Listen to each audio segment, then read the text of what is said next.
नमस्कार, जय श्री राम, जय हिंद। क्या हालचाल है आप लोगों के? चैनल में आप लोगों का एक बार फिर से स्वागत है। थंबनेल देख के obviously you guys have realised, आपको इतना अंदेशा तो लग गया है कि आज मैं करिश्मा कपूर के बारे में बात करने के लिए आया हूँ। पर मैं करिश्मा कपूर के बारे में बात करने के लिए क्यों आया हूँ? दो रीजंस हैं। पहला ये कि उनके पति का अभी निधन हुआ है, उनके पूर्व पति का, संजय कपूर का रिसेंटली एक बहुत ही विचित्र तरीके से निधन हुआ है। भगवान उनकी आत्मा को शांति दे। और दूसरा ये कि she belongs to a family, वो एक ऐसी फैमिली को बिलोंग करती है जिनके बारे में कई बार विस्तार पूर्वक मैं बात कर चुका हूँ। राज कपूर के बारे में बात कर चुका हूँ, डिस्क्रिप्शन बॉक्स में लिंक दिया हुआ है। पृथ्वीराज कपूर के बारे में बात कर चुका हूँ, डिस्क्रिप्शन बॉक्स में लिंक दिया हुआ है। और इस फैमिली का जो इतिहास रहा है, इस फैमिली की जो कंट्रोवर्शियल इतिहास रहा है, उसको मैं बहुत ही विस्तार पूर्वक आप लोगों के साथ 2-3-4 वीडियो में और कई अलग अलग वीडियो में अलग अलग लेख दे के आप लोगों के साथ डिस्कशन कर चुका हूँ। इसमें कोई दो राय नहीं है और कोई इस बात को डिनाई नहीं कर सकता कि ये family is one of the most controversial and one of the most hypocritical family है। बट अगर आप इंटरनेट के ऊपर जाओगे, अगर आप मीडिया में इस फैमिली के बारे में पढ़ना शुरू करोगे, लेकिन फैमिली को छोड़ो, let's talk about Karishma Kapoor only, कि अगर आप इंटरनेट पे जाके इनकी फैमिली को दरकिनार करके करिश्मा कपूर के बारे में पढ़ने की कोशिश करोगे, जो खुद भी एक कंट्रोवर्शियल कैरेक्टर रही हैं, तो रिपोर्टिंग इस तरीके से करी जाती है जैसे कि सारे के सारे विक्टिम्स हैं बेसिकली। बॉलीवुड की नंबर 1 हीरोइन इनको कहा जाता है सारे के सारे मीडिया आर्टिकल्स के अंदर, जो कि हो सकता है कुछ वर्षों के लिए सही भी रहा हो। ये कहा जाता है कि अपनी एक्टिंग से करोड़ों लोगों का दिल जीत लिया था, जो कि प्रोबेबली सही है कुछ वर्षों के लिए। लेकिन रियल लाइफ में इनका दिल कई बार टूटा, ऐसा आपको इंटरनेट पर खबरें दिखाई देंगी। आपको ये भी खबरें दिखाई देंगी कि कई को स्टार्स के साथ, कई सितारों के साथ, कई उभरते सितारे और एस्टैब्लिश्ड सुपरस्टार्स के साथ इनके रिलेशनशिप रहे, लेकिन किसी के साथ भी इनको प्यार मुकम्मल नहीं हुआ। प्यार बेसिकली मुकम्मल तभी होता है जब आपको प्यार होता है और आप डेडिकेटेड तरीके से उसको, जी जान से उसको पाने की और उसको अपने पास रखने की, बरकरार रखने की कोशिश करते हो। प्यार में धोखा मिला, बदनामी मिली और शादी हुई तो 13 साल बाद तलाक भी हो गया। इस तरह की खबरें आप लोगों को इंटरनेट पे पढ़ने को मिलेंगी, जो कि ये दिखाने की कोशिश करेंगी। स्पेशली अभी काफ़ी करिश्मा कपूर के बारे में लिखा जा रहा है कि संजय कपूर की मौत के बाद एक अफवाह उड़नी शुरू हुई थी कि she might claim some part of the money, क्योंकि बच्चे भी हैं उनसे, उनके तो उनके via using that medium she might claim some money. हालांकि उन्होंने इस बात का भी रिसेंटली एक और आर्टिकल आया जहाँ पे करिश्मा कपूर ने कहा है कि हमें उसका पैसा वैसा नहीं चाहिए। अब करिश्मा कपूर ने अपने एक्स हस्बैंड संजय कपूर के ऊपर एक और आरोप लगाया था, वो था वाइफ स्वैपिंग का। उन्होंने ये कहा था कि संजय कपूर ने हनीमून के दौरान इनको मजबूर किया था अपने दोस्तों के साथ सोने से, और जब इन्होंने ऐसा करने से मना कर दिया तो संजय कपूर ने इनकी पिटाई करी थी। इतने बड़े ख़ानदान की बेटी को अगर पहली ही रात या हनीमून के दौरान पे इस तरीके की हरकत करने के लिए कहा जाए कि तुम्हें मेरे दोस्तों के साथ सोना पड़ेगा, तो मेरे ख्याल में इतना तो गुर्दा था इनके अंदर, इतनी इनके परिवार की हैसियत थी कि ये सामने आके इमीडिएटली उस बात की घोषणा कर सकती थी और अपना जो प्रोटेस्ट था उसके अगेंस्ट में दिखा सकती थी। इसके बारे में आगे विस्तार पूर्वक बात करेंगे। कुछ स्पेसिफिक पॉइंट्स हैं जो मैं करिश्मा कपूर के बारे में बात करना चाहता हूँ, अपना पॉइंट, अपना टेक उसके ऊपर देना चाहता हूँ, और मैं चाहता हूँ कि आप भी अपना ओपिनियन हर उन पॉइंट्स के ऊपर दें, ताकि हम ये समझने की कोशिश कर सकें कि ये बड़ी फैमिलीज़ जो हैं, जब ये विक्टिम कार्ड खेलने की कोशिश करती हैं, तो ये कितना सही होता है और कितना गलत होता है, कितना ट्रस्टेबल होता है, या इनको कितना इग्नोर किया जा सकता है। एंड ऑल्सो, क्या इनके झूठे क्लेम्स करने के बाद या इनकी हिपोक्रेसी, अपनी हिपोक्रेसी को सोसाइटी में एग्जीक्यूट करने के बाद, क्या ये उन लोगों के लिए रास्ता बंद नहीं कर देते जो कि एक्चुअली में किसी प्रॉब्लम से जूझ रहे होते हैं when it comes to being part of Bollywood and the culture that it offers. Karisma Kapoor के कुछ अनबुझे पहलुओं को जानने की कोशिश करेंगे और ये समझने की कोशिश करेंगे कि करिश्मा कपूर कितनी सही रही हैं, कितनी गलत रही हैं, और क्या कपूर ख़ानदान की किसी भी बात के ऊपर कभी भी भरोसा किया जा सकता है। This video is not a dark secret, this video is all about trying to find out who Karishma Kapoor is, was and what this family has done for Bollywood.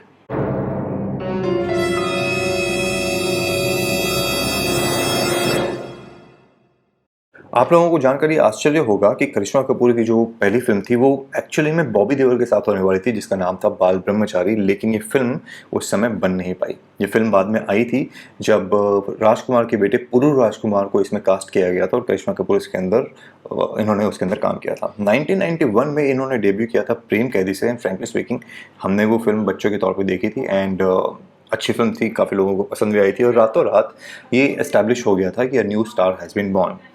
प्रेम कैदी के अंदर करिश्मा कपूर ने एक स्विम सूट भी पहना था, जिसकी वजह से उनके चाचा जो है ऋषि कपूर जी, वो काफ़ी ज़्यादा नाराज़ थे। यहाँ से हम हिपोक्रेसी वाले एंगल की तरफ चलने की कोशिश करेंगे और यहाँ पे मैं ये भी बताने की आपको बता दूँ कि करिश्मा कपूर को कभी-कभी जब ये नई-नई आई थी तो कभी-कभी ये कहा जाता था, एटलीस्ट इनके मीम्स निकाले जाते थे कि she looks like a boy और to be precise she looks like the female version of Randhir Kapoor. सबसे पहले बात कर लेते हैं उसी हिपोक्रेसी के बारे में जो मेरा मेन उद्देश्य है इस वीडियो में उजागर करने का। 16 साल की उम्र में प्रेम कैदी के अंदर इन्होंने एक्टिंग डेब्यू किया और इस फिल्म में करिश्मा कपूर की एक्टिंग की तारीफ तो हुई, लेकिन चाचा ऋषि कपूर इस बात पर टिक गए कि बेटी ने यानी कि भतीजी ने आखिरकार स्विम सूट क्यों पहन लिया। How dare she. स्टारडस्ट से लेकिन बातचीत के दौरान करिश्मा कपूर ने अपनी प्रतिक्रिया जो है इस बात के ऊपर दी थी और उन्होंने ये कहा था कि जब लोग प्रेम कैदी देखकर बाहर निकले थे तो उनके दिमाग में सिर्फ एक ही चीज़ थी कि इस लड़के ने कितनी अच्छी एक्टिंग करी है। किसी को भी वो सीन याद नहीं था जहाँ मैंने स्विम सूट पहना था। लेकिन जब मेरे पेरेंट्स को दिक्कत नहीं है, यानी यहाँ पे इन्होंने ये हिपोक्रेसी जो है ऋषि कपूर के ऊपर डालने की कोशिश कर दी कि जब मेरे पेरेंट्स को दिक्कत नहीं है तो किसी और को क्यों होनी चाहिए। लोग क्या चाहते हैं कि मैं क्या करूं? क्या मैं पूल का अगर कोई शूट है, कोई सीन है, तो क्या उसके अंदर मैं साड़ी पहन के कूद जाऊं? ये तो बेवकूफ़ों वाली बात होगी। और स्विम सूट तो आजकल की कई टीनेजर्स भी पहनती हैं।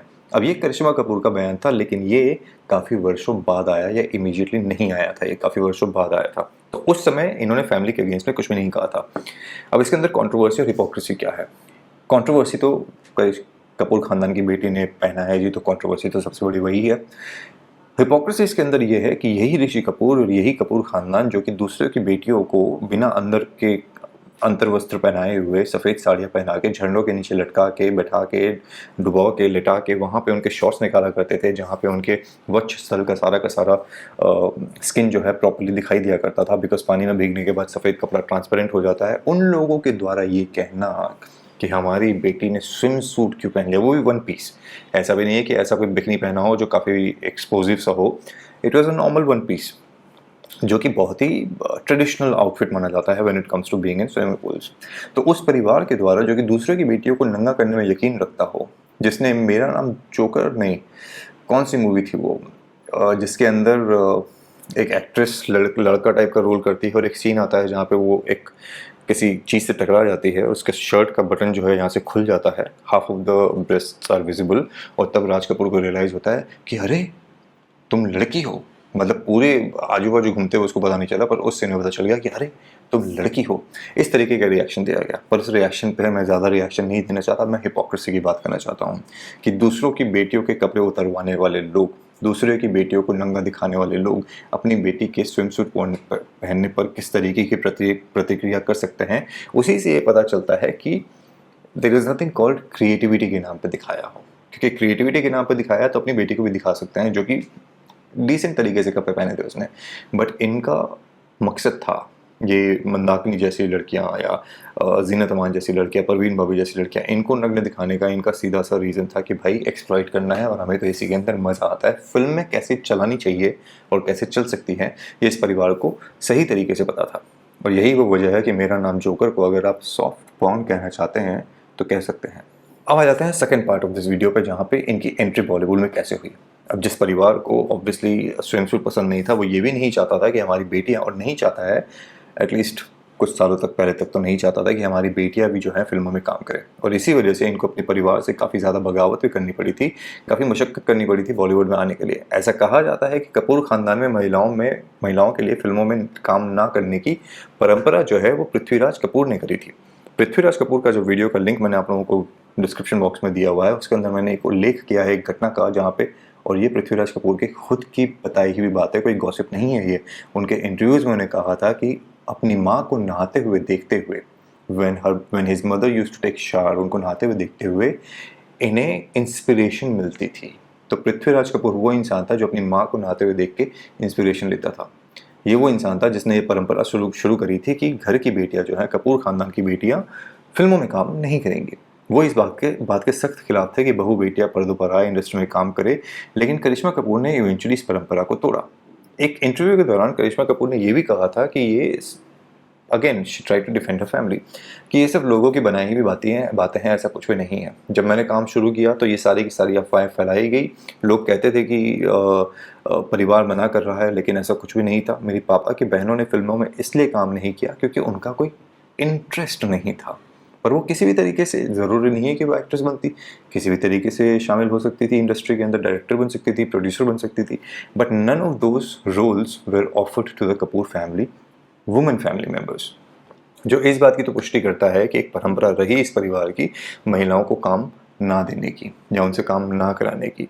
आजकल के हमारे जो फेमिनिस्ट्स हैं कभी भी, जो और जो बॉलीवुड के जो अंधभक्त हैं, कभी भी वो कपूर खानदान को इस बात के लिए क्रिटिसाइज नहीं करेंगे। अब वो ये भी बोलेंगे कि भाई पुरानी परंपरा है, उसको तो ख़त्म कर दिया गया है, तो उसके लिए क्रिटिसाइज़ क्यों करें हम।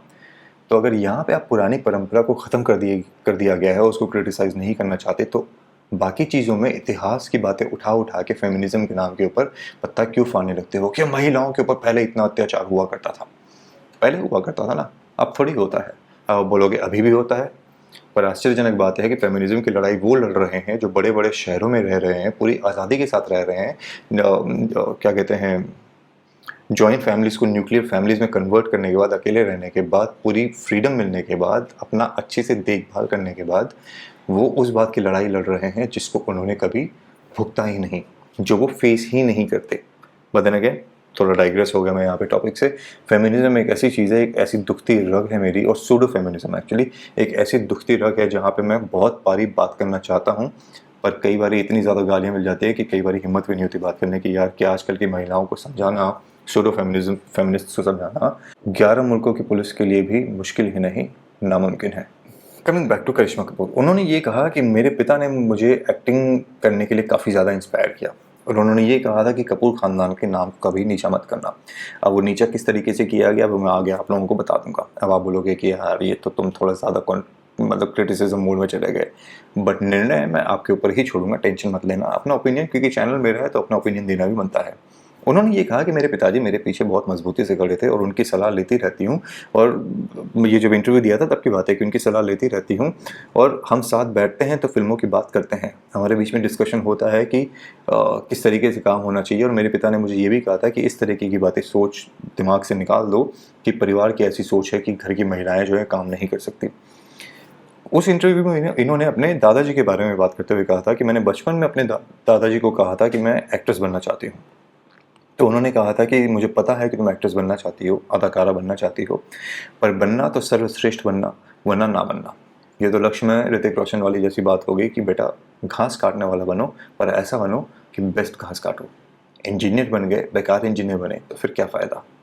प्रेम कैदी फिल्म हिट होने के बाद ऑब्वियसली करिश्मा कपूर के पास काफ़ी फिल्मों के ऑफर आने लगे थे। पुलिस अधिकारी सलमान खान के साथ जागृति भी आई, निश्चय भी आई, अक्षय कुमार के साथ दीदार आई, कई फिल्में आई, पर बैक टू बैक जो है करिश्मा कपूर की फिल्में जो है वो फ्लॉप होती रही।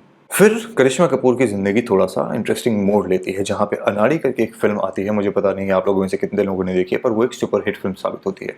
जिगर आती है जो कि अजय देवगन के साथ थी, वो सुपरहिट साबित होती है। राजा बाबू आती है, वो सुपरहिट साबित होती है। अंदाज अपना अपना जब आती है तो उस टाइम पे फ्लॉप होती है, but it's considered one of the cult movies of India. आज भी कई लोग रोज़ हर वीकेंड देख देख के उसको हंसते हंसते लोटपोट हो जाते हैं। एक समय हमारा भी था, आज से 5-7 साल पहले, 10 साल पहले, जब हम भी अंदाज अपना अपना हर वीकेंड देखते थे और हंस हंस के लोटपोट हो जाते थे कि यार क्या बकचोदी है। एनीवेज, सबसे प्रोमिनेंट मोड़ जो है करिश्मा कपूर की ज़िंदगी में जो आया वो आया राजा हिंदुस्तानी से। क्योंकि राजा हिंदुस्तानी में काम करने के बाद इनका एक मेकओवर हो गया इंडस्ट्री के अंदर। Now suddenly she was the top rated actress. आपको लेकिन ये भी बता दो कि राजा हिंदुस्तानी करिश्मा कपूर को पहले ऑफर नहीं करी गई थी, वो ऑफर करी गई थी ऐश्वर्या राय को। ऐश्वर्या राय लेकिन उन दिनों पढ़ाई वढ़ाई कर रही थी, तो पढ़ाई के चलते वो इस फिल्म को नहीं कर पाई, और उन्होंने ये डिसीजन लिया कि फ़िलहाल मैं पढ़ाई पे कॉन्सेंट्रेट करना चाहती हूँ, इस फिल्म को मना कर दिया। फिल्म में एंट्री होती है रणधीर कपूर की, सॉरी करिश्मा कपूर की। कभी कभी मैं ऐसी बातें बोल जाता हूँ कि खुद ही खांसी आके अपनी हंसी को अंदर रोकने के चक्कर में कोई एडिटिंग नहीं करूँगा, ये सब कुछ दिखाऊंगा आपको, क्योंकि ये जेन्युइन रिएक्शन था करिश्मा कपूर रणधीर कपूर वाला। तो करिश्मा कपूर की एंट्री होती है, फिल्म सुपरहिट होती है, और यहाँ से उनकी गाड़ी जो है आगे बढ़ने शुरू हो जाती है। फिर शाहरुख खान हो, फिर सलमान खान हो, गोविंदा हो। गोविंदा के साथ तो बहुत बड़ी जोड़ी बन गई थी इनकी। डेविड धवन इनको अपना लकी चार्म मानते थे, तो लगातार इनके साथ काम किया करते रहते थे।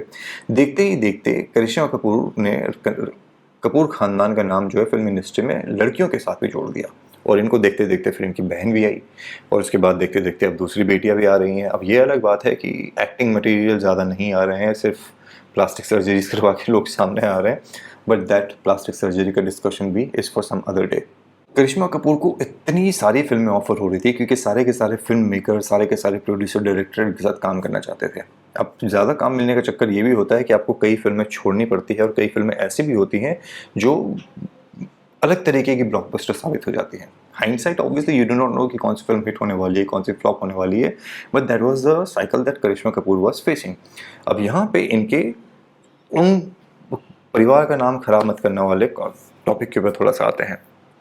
किसी भी इंसान बॉलीवुड के अंदर जब कोई इंसान काम करता है तो उनका अलग अलग लोगों के साथ नाम जोड़ा जाता है। कई नाम जो जोड़े जाते हैं वो सही भी होते हैं, कई गलत भी होते हैं, गॉसिप्स भी होते हैं।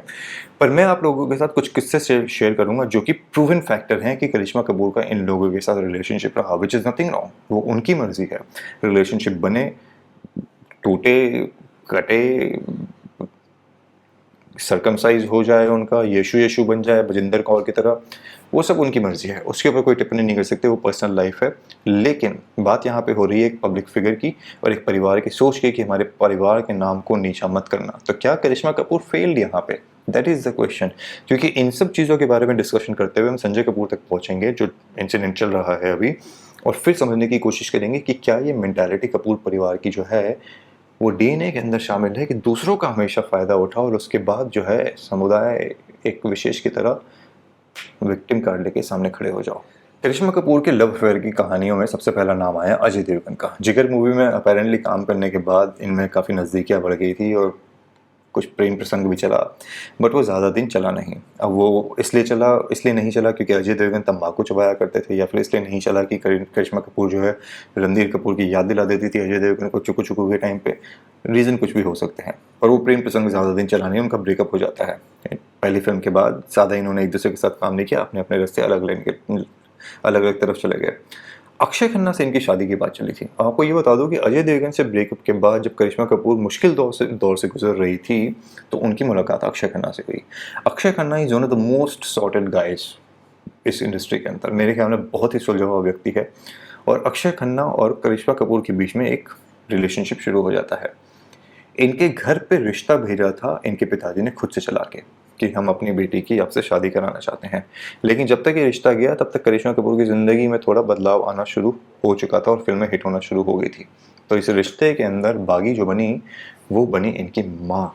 इनकी माँ ने कहा कि मेरी बेटी अभी सफलता की सीढ़ियों पर चढ़ रही है, तो इस समय मैं नहीं चाहते कि वो शादी करे, और उन्होंने इस शादी को करवाने से इनकार करा दिया। अब चूंकि हम अक्षय खन्ना की बात कर रहे हैं तो विनोद खन्ना का नाम आना यहाँ पे कंपलसरी है। डिस्क्रिप्शन बॉक्स में विनोद खन्ना का एक वीडियो बनाया हुआ है मैंने, जिसमें किन हालातों में विनोद खन्ना मरे, किस तरीके से उनके करियर को साइडलाइन किया गया और किन लोगों का हाथ रहा उनके करियर को बर्बाद करने में। विंक विंक महेश भट्ट। वो डिस्क्रिप्शन बॉक्स में लिंक दिया हुआ है, वो सारा का सारा मैंने विस्तृत जानकारी जो है उसके अंदर दी है। तो अगर आपने वो वीडियो नहीं देखा है विनोद खन्ना का, डिस्क्रिप्शन बॉक्स में लिंक है, please go ahead and watch those videos. अपना कमेंट जो है उन वीडियोस के ऊपर भी दें और अपना ओपिनियन बताएं कि विंक विंक महेश भट्ट के रोल के बारे में आप क्या सोचते हो। अब आ जाते हैं असली किरदार जिसका नाम है गोविंदा। गोविंदा के साथ भी इनके लव अफेयर की बातें चली थी। दोनों को पर्दे पे फैंस देख कर काफ़ी ज़्यादा खुश हुआ करते थे। एक मशहूर जोड़ी थी, जोड़ी नंबर 1 कहा जाता था। पर वो भी प्रेम प्रसंग जो है ज़्यादा दिन चला नहीं। अब गोविंदा के बारे में आपको मैं एक इंटरेस्टिंग स्टोरी बता दूं कि गोविंदा की ज़िंदगी के अंदर दिल्ली की एक एयर होस्टेस है। किंगफिशर एयरलाइंस में पहले काम किया करती थी। नाम नहीं लूँगा, वो नाम नहीं बताऊँगा, हो सकता है ये वीडियो उन तक पहुँच जाए। किसी ज़माने में हमारी बातचीत हुआ करती थी उनसे, क्योंकि एक फ्रेंड की फ्रेंड हुआ करती थी वो। हमने सुना है कि एक तो गोविंदा के साथ उनका कुछ रिश्ता क्या कहलाता है वाला सीन है। दूसरा ये कि काफ़ी जुगाड़ किया जाता है दूसरे लोगों के लिए जुगाड़ फिक्स करने में इस जोड़ी के द्वारा। अब वो क्या है वो आप समझ चुके होंगे। अगर नहीं समझे हो तो एक बार चैट रूम में, शायद मैं भी इस समय अवेलेबल हूँ, पूछना, मुझसे एक्सप्लेन करने की कोशिश करूँगा। बट अगर उसके बाद में नहीं समझ पाया और मैं चैट रूम में नहीं आ पाया तो कमेंट करना, कमेंट में आपको जवाब दे के बताऊँगा कि उस धंधे को क्या कहा जाता है। फिर इनकी कहानी में सबसे बड़ा ट्विस्ट आता है अभिषेक बच्चन, जहाँ पे दो बड़े फैमिली कपूर खानदान और बच्चन फैमिली जो है एक दूसरे के साथ जुड़ जाती हैं। दोनों का रिश्ता शादी तक भी पहुंच चुका था। करिश्मा कपूर इस परिवार की बहू बनने वाली थी, बट इवेंचुअली सगाई टूट जाती है और ये रिश्ता नहीं हो पाता है।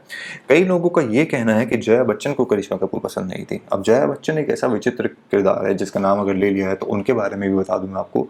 डिस्क्रिप्शन बॉक्स में जया बच्चन के नाम पे भी एक वीडियो बनाया हुआ है मैंने, जहाँ पे मैंने डेविल्स एडवोकेट बन के थोड़ा सा जया बच्चन को सपोर्ट करने की कोशिश करी है कि किन परिस्थितियों में गुड्डी गदर बन गई। तो वो वीडियो अगर आपने नहीं देखा तो देखिएगा, 30-40 मिनट का वीडियो है और उसके अंदर काफ़ी ऐसी अननोन चीज़ें हैं जया बच्चन के बारे में जो जान के आपको लगेगा कि यार इसको अमिताभ के घर में होना चाहिए या फिर probably she needs help, psychiatric help. वो निर्णय भी आपके ऊपर छोड़ूंगा। अगेन रिक्वेस्ट कर रहा हूँ, डिस्क्रिप्शन बॉक्स में लिंक दिया हुआ है, उसको ज़रूर देखिएगा। अब आ जाते हैं, अब जो कंट्रोवर्सी चल रही है उसके ऊपर, वो है संजय कपूर। संजय कपूर से जब शादी होती है, संजय कपूर की एंट्री होती है, शादी वादी होती है 2003 में। इनके साथ शादी वादी करके एक बेटा भी है, एक बेटी भी है। हालांकि इस शादी के बाद भी करिश्मा कपूर की ज़िंदगी में कोई बहार नहीं आई है सच, और करिश्मा की कपूर की शादी जो है ज़्यादा दिन तक चली नहीं। करिश्मा कपूर और संजय कपूर ने साल 2016 में तलाक ले लिया और अपनी राहें अलग अलग कर ली। अब यहाँ पे आपको एक प्रैक्टिकली सोचने की ज़रूरत है। 2003 में शादी हुई और 2016 तक चली, और इंटरव्यू में ये बताया गया कि संजय कपूर जो है इनको दूसरों के साथ सोने के लिए मजबूर कर रहे थे हनीमून के टाइम पे। तो 13 साल क्यों लगे इनको उस रिश्ते से बाहर निकलने में, और क्या सिर्फ फोर्स किया गया था या फिर एक्चुअली में करिश्मा कपूर को दूसरे मर्दों के साथ सुलवाया गया?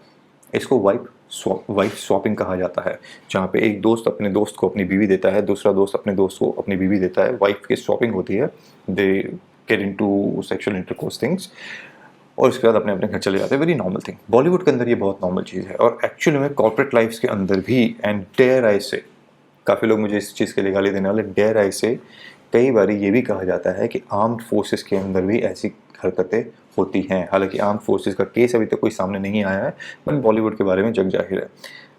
आप बोलोगे कि यार तुम हमें दूसरे वीडियोस पे रीडायरेक्ट करे जा रहे हो, बट डिस्क्रिप्शन बॉक्स में वाइफ स्वैपिंग इन इंडिया के ऊपर भी एक वीडियो मैंने बनाया हुआ है, please go ahead and watch it. सिर्फ इन 4-5 वीडियोस के लिंक ही दिए हैं मैंने, बाकी सारे लिंक्स जो जनरली मैं डालता हूँ हटा दिए मैंने। तो please go ahead and watch those videos, क्योंकि वाइफ स्वैपिंग के बारे में आपको संपूर्ण जानकारी मिल जाएगी। Coming back to my question यहाँ पे, 2003 में अगर आपको फोर्स किया गया था वाइफ स्वैपिंग वाले मेथड में फंसने के लिए, तो आपने 2016 तक का समय क्यों लिया? जब ये प्रेग्नेंट हुई थी, तो जब गाउन वाउन पहनती थी, तो ऐसा इनका कहना है कि ये संजय कपूर अपनी माँ को कहते थे कि अगर गाउन इसे फिट नहीं आता, ड्रेस फिट नहीं आती, तो इसे थप्पड़ मारा करो। अब मेरी समझ में ये नहीं आता कि इतने बड़े बाप की बेटी को ऐसा तो था नहीं कि अबला नारी थी कोई, विद ऑल ड्यू रिस्पेक्ट। अगर ऐसा इनको कहा गया था कि दूसरे मर्दों के साथ सोना पड़ेगा, she could have easily return back to her home. तो बोलोगे कि यार परिवार की इज्जत क्या भाई? आपकी इज्जत सबसे बड़ी, और परिवार की इज्जत क्या कम हो जाएगी अगर कोई इंसान आपको शारीरिक सुख देने के लिए किसी और के साथ मजबूर कर रहा है? तो वो चीज़ गलत है। इसमें आपकी इज्जत खराब नहीं होगी, लोग आपको सपोर्ट ही करेंगे। और दूसरा, ये ऐसा इंसान जो आपको मजबूर करना चाहता था दूसरों के साथ सोने के लिए, आप उनके साथ शारीरिक संबंध बना के बच्चे कैसा पैदा कर सकते हो? अब फिर कहा जाएगा कि वो मारता था, प्रताड़ित करता था। भाई अब मरने के बाद और अलग होने के बाद अफवाहें फैलाई जा सकती है, बातें करी जा सकती हैं,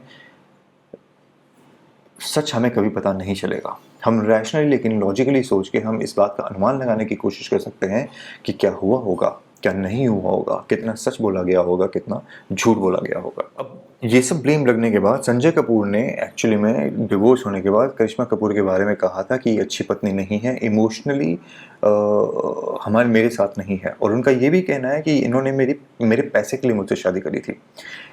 अब मुझे नहीं पता कि कपूर ख़ानदान की इस समय की वैल्यूएशन कितनी है, बट संजय कपूर की फैमिली जो है, उसके फैमिली की जो वैल्यूएशन है वो कोई 12-13 करोड़ के आसपास की है, और 1000 करोड़, 12-13 हज़ार करोड़ मेरे ख्याल में। हाँ, तो कपूर ख़ानदान उतना अमीर तो नहीं है। तो इतना तो पक्का है कि कपूर ख़ानदान से संजय कपूर का ख़ानदान बहुत ज़्यादा पैसे वाला था, और पैसे के लिए हो सकता है ये चीज़ करी गई हो।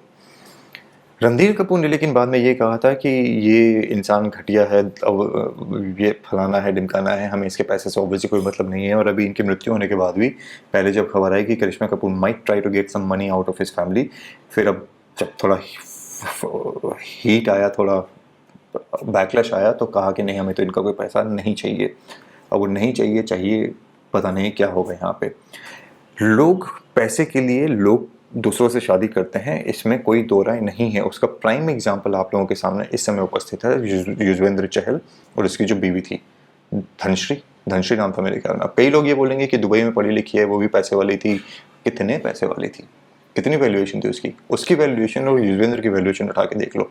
और अपने सीने पे हाथ रख के सारी की सारी महिलाएं एक बारी प्लीज़, स्पेशली धनश्री के जैसे दिखने वाली महिलाएं, she is a beautiful woman, एक बारी अपने सीने पे हाथ रख के, थोड़ा ऊपर, एक बारी अपने सीने पे हाथ रख के ये ज़रूर कहना, बताना कि क्या धनश्री जैसे दिखने वाली लड़की युजवेंद्र चहल जैसे दिखने वाले लड़के को प्यार कर सकती है, अगर युजवेंद्र एक नॉर्मल सा बंदा होता।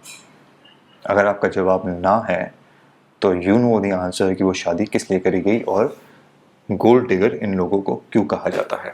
अब एक्स हस्बैंड की मृत्यु हो चुकी है। करिश्मा कपूर के बारे में कई बार ये अफवाहें उड़ी कि करिश्मा कपूर शायद फिर कम बैक करेंगी, पर अभी तक इनका कोई ऐसा सामने नहीं आया। But there is no doubt कि over the years this Randhir Kapoor looking female has become one of the most beautiful woman that you will come across. She looks very beautiful, बल्कि जैसे जैसे उम्र बढ़ रही है ज़्यादा खूबसूरत लग रही हैं। But the only movie that I actually ever liked her was in Shakti, if I remember the name correctly, जहाँ पे ये एक NRI थी, गांव आई थी, नाना पाटेकर मेरे ख्याल में उनके ससुर थे, और किस तरीके से अपने बच्चे को बचाने के लिए वो वहाँ से भाग के निकली थी। बहुत अच्छी मूवी थी। ये वही मूवी है जिसके अंदर वो ऐश्वर्या का गाना था शाहरुख खान के साथ, कर दे इश्क कमीना मुश्किल जीना, समथिंग समथिंग लाइक दैट, कर दे मुश्किल जीना इश्क कमीना। तो ये करिश्मा कपूर की ज़िंदगी की कहानी है मोर और लेस। और करिश्मा कपूर की कंट्रोवर्सीज और लिटिल नोन, थोड़े से जो नोन शायद आपको फैक्ट्स नहीं पता होंगे, वो मैंने आपको बताने की कोशिश करी है। The reason of making this video is to try and find out from you कि इंसान कितना सही कितना गलत हो सकता है, और क्या हर वो इंसान जो पैसे वाला है, जो अपने आप को विक्टिम दिखाने की कोशिश करता है, क्या वो एक्चुअली में विक्टिम होता है। और अगर ये विक्टिम नहीं होते हैं और अपने आप को विक्टिम दिखाने की कोशिश करते हैं, तो क्या उन लोगों के लिए मुश्किलें पैदा नहीं कर देते जो कि एक्चुअली में विक्टिम है, जिनको एक्चुअली में हेल्प चाहिए, बट ऐसे लोगों की बातें सुनकर लोग इंसानियत पे यकीन करना छोड़ देते हैं। इस बात का जवाब आप मुझे कमेंट बॉक्स में ज़रूर देना। और फिर से कह रहा हूँ, मैंने कई वीडियो उस पर रीडायरेक्ट किया है आपको डिस्क्रिप्शन बॉक्स में लिंक मेंशन करके। Please go and watch them, क्योंकि आप फिर इस फैमिली की हिस्ट्री को और इस इंडस्ट्री की फंक्शनैलिटी को सही तरीके से समझ पाओगे।